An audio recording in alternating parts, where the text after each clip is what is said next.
couple of weeks ago, there was a press conference, the First Minister's meeting, and Alberta Premier Danielle Smith floated this idea of a grand bargain between Alberta, the oil and gas industry, and Ottawa. And later on that day, Prime Minister Carney was asked by media, what did he think of that? He said, well, I agree with it. I'm totally on board.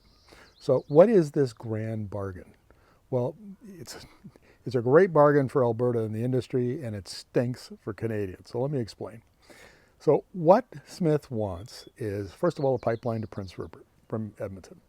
And essentially, she's asking for 1 million barrels a day. It's a huge pipeline, twice the size of Trans Mountain expansion.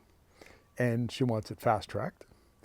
And she also wants the federal government to pass it under the, declare it in the national interest, make it one of the first, if not the first,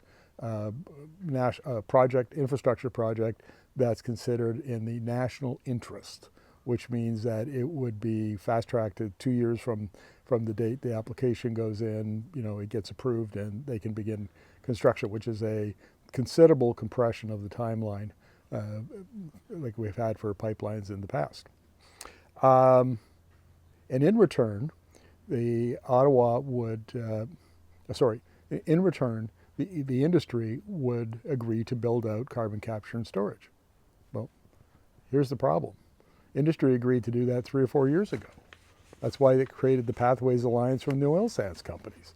Then Pathways Alliance, I think it was 2023, they launched this idea of a phase 1 of a carbon capture and storage project that would capture 10 to 12 megatons of greenhouse gas emissions out of 86 or 88 megatons a year, by the way, for the whole sector, oil sands sector. And it would cost $16.5 billion. And so they're already committed to it.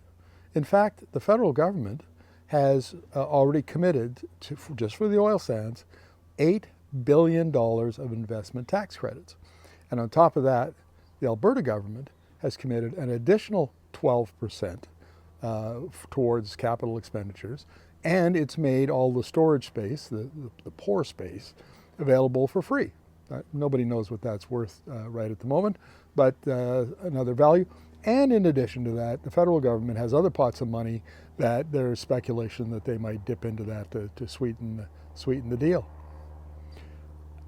So essentially what we've got here is the federal government agreed to, or is likely to, appears to be on the way to agreeing to one big pipeline, $8 billion of federal money, maybe more, approval under the Build Canada Act, One Canada Act, what was C5? When it gets passed by the Senate, it'll be the One Canada Act, I think. And give Alberta everything it asked for, and in return, industry is going to give, as part of its bargain, something it had already promised, something it had already committed to. Now, I'm sorry, how is that a good deal for the Canadian taxpayers? And on top of that, there's going to be a huge political conflict, as there was with Trans Mountain expansion 10, 15 years ago. There's going to be a huge political conflict between the British Columbia and Ottawa and Alberta and the industry. Because Premier David Eby has already said, we're not interested in having a pipeline come through here. And it's the old arguments. We take all the risk of a leak. We take all the risk of a spill in the marine environment, offshore.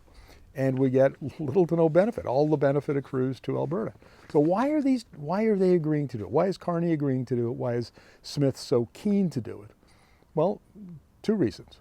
One is the obvious one, which is royalties and taxes.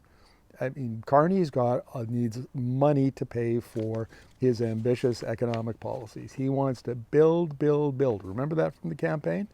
Well, he's kept at it, and a key part of the deal that he announced with the EU on Monday is aggressive industrial policy.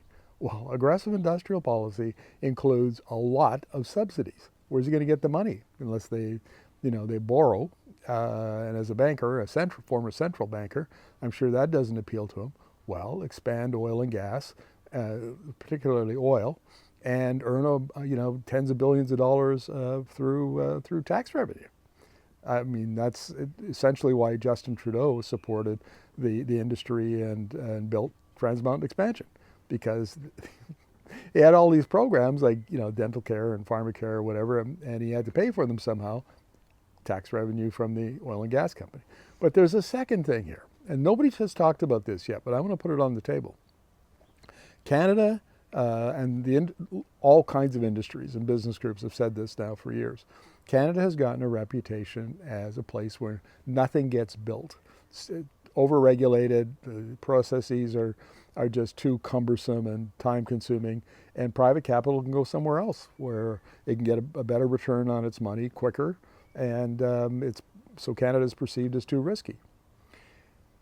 Carney's plans to build out the economy, he's already said, require a lot of private capital. He has to send a message to private capital markets that Canada's back in business. And the best way to do that is to approve a pipeline and get it built. And then investors will say, oh, this guy's serious. It's not like Justin Trudeau. He really wants to build, and he's willing to protect our investments with this One Canada Act and by using the federal government's, in the case of a pipeline, I don't know if you know this, but the federal government has exclusive jurisdiction over pipelines that go across provincial borders. That's just like with Trans Mountain expansion. If Carney says it's going ahead, it's going ahead. They can ram it through. There's absolutely nothing that BC can do about it. The investment community loves that. The pipeline companies have already said, we will only do this, and this is Enbridge CEO talking in news media, I think it was in the Financial Post. He said, the pipeline will have to be considered a legal requirement. You can't oppose it.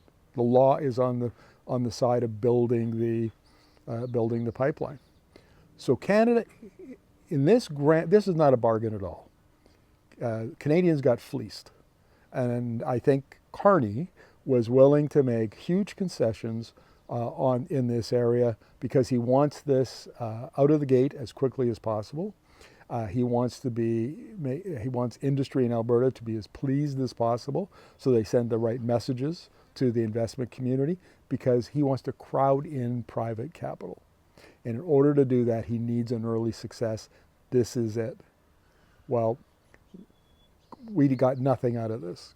Canadians got, all they did is Alberta gets everything it wants, and Canadians, their side of the bargain was simply to agree to industry's demands. That is a crap bargain.